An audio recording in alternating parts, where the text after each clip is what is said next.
जय जगन्नाथ पिला माने आज आमर आउ एक नूतन वीडियो को स्वागत।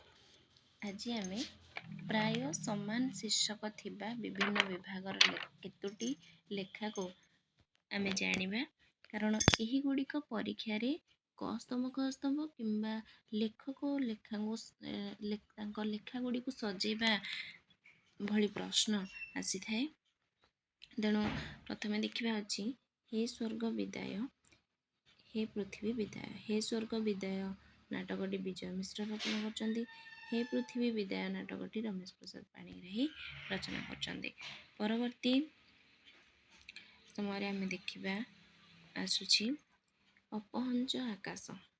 आकाश शब्द रहुछि कॉमन भावरे बा साधारण भाव में आम आकाश शब्दटी को देखा कौ जगह एमती आसुछि।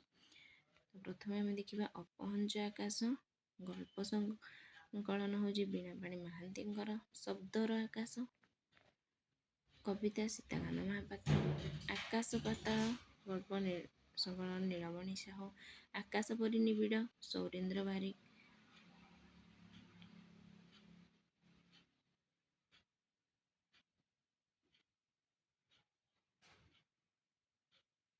ये टे जना पड़ुनी भोर आकाश नित्यानंद नायक भोर आकाश बोधे चोरा तापर आम देखा चोरा चरी एपरिका बा चारु चराचर चित्र एपरिका जो शीर्षक गुड़िक रही से गुड़िक आम देखा। तो से भितर रोचे चोरा चैताली राजेश्वरी दल बेहेरा चरेबेती बलराम पट्टनायक चोरा चाहाणी कानूचरण महांती उपन्यास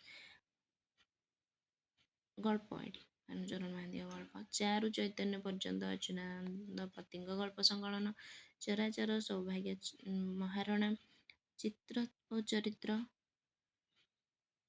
चिंतामणि बेहेरा चरुचरित कृष्णचरण बेहेरा चेतनार चौहदी सौरेन्द्र बारिक। तो दुई थर लिखि दिखाई। तो युड़िक आपड़ जदि भी मन रखुंट जदि या भितर गोटे भी आसूसी आपण मैंने प्रश्नर उत्तर दे पारे। तो परवर्ती समय आम देखा अधीन अधीन शब्दटी रोथब।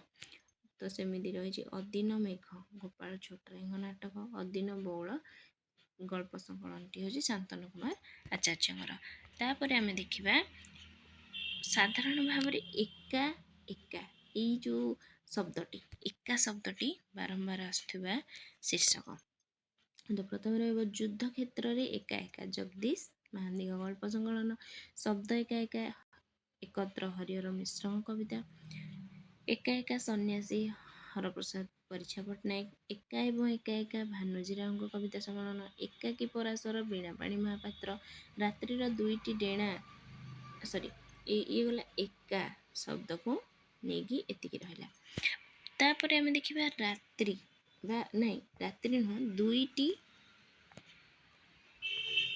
बा डेणा दुईटी आ डेणा यही शब्द विशेष भाव रोचे।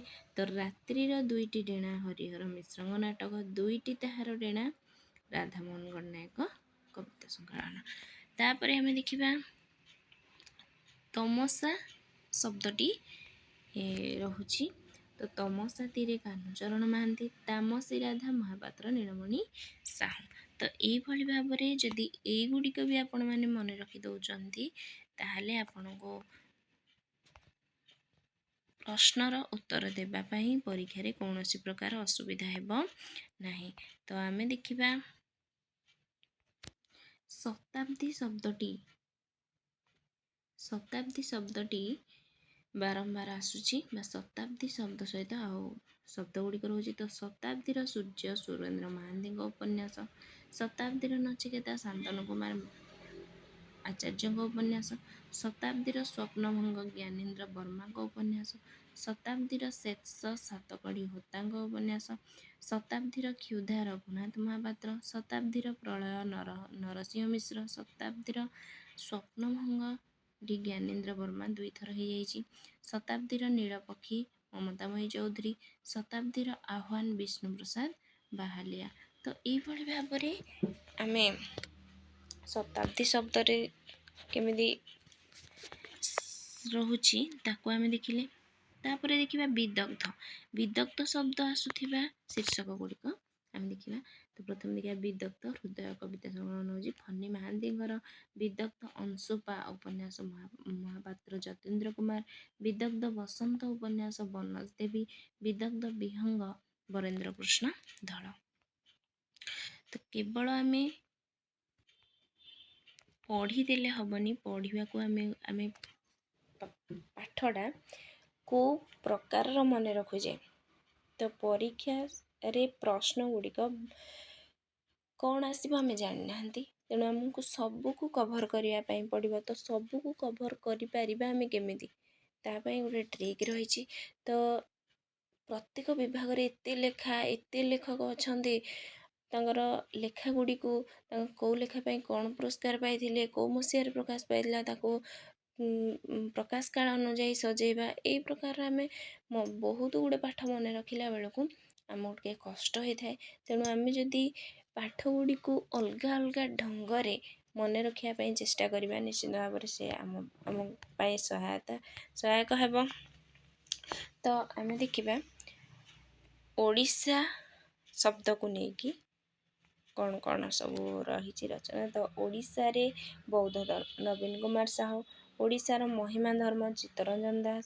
ଓଡ଼ିଶା ବୈଷ୍ଣବ ଧର୍ମ କାହ୍ନୁଚରଣ ମିଶ୍ର। ଓଡ଼ିଶାର ଧର୍ମ ଭଗବାନ ପଣ୍ଡା। ତ ପରବର୍ତ୍ତୀ ରଚନା ଗୁଡ଼ିକୁ ଆମେ ଦେଖିବା।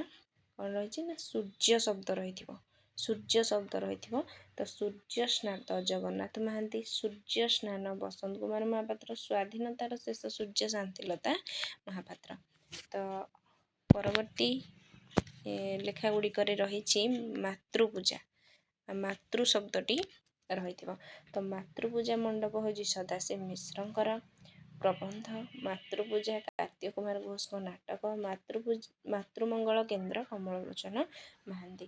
ତ ଏଇଭଳି ଭାବରେ ମୁଁ ଯେତେବେଳେ ପରୀକ୍ଷା ଦେଉଥିଲି, ଏଇସବୁ ଲେଖା ଗୁଡ଼ିକ ଯେତେବେଳେ କସ୍ତମ୍ଭ କିମ୍ବା ଲେଖକ ଆଉ ତାଙ୍କ ରଚନା ଗୁଡ଼ିକୁ ସଜେଇବା କ୍ଷେତ୍ରରେ ପ୍ରଶ୍ନ ଆସେ, ତ ମୁଁ ଟିକେ କନଫ୍ୟୁଜ୍ ହେଇଯାଏ। ତ କନଫ୍ୟୁଜ୍ ନ ହେବା ପାଇଁ ମୁଁ ଏଇଗୁଡ଼ିକୁ ଏଇଭଳି ଭାବରେ ଏକା ଜାଗାରେ ଲେଖିଦେଇଥିଲି, ଯେଉଁଥିପାଇଁ କି ଆଖି ସାମ୍ନାରେ ପଡ଼ିଲେ ସେଗୁଡ଼ିକ ସବୁବେଳେ ପାଇଁ ମନେ ରହିଯିବ। ତେଣୁ ଆପଣମାନେ ବି ଏଇଭଳି ଭାବରେ ମନେ ରଖିବା ପାଇଁ ଚେଷ୍ଟା କରନ୍ତୁ। ନିଶ୍ଚିତ ଭାବରେ ଆପଣମାନଙ୍କ ପାଇଁ ଉପାଦେୟ ହେବ। ଧନ୍ୟବାଦ। ଏହିପରି ନୂତନ ଭିଡ଼ିଓ ପାଇବା ପାଇଁ ଆମ ଚ୍ୟାନେଲକୁ ସବସ୍କ୍ରାଇବ୍ କରିଦିଅନ୍ତୁ। ଆମ ସହିତ ଯୋଡ଼ି ହୋଇ ରହିଥାନ୍ତୁ। ସାଙ୍ଗସାଥିମାନଙ୍କ ସହିତ ମଧ୍ୟ ସେୟାର କରିଦିଅନ୍ତୁ। ଧନ୍ୟବାଦ।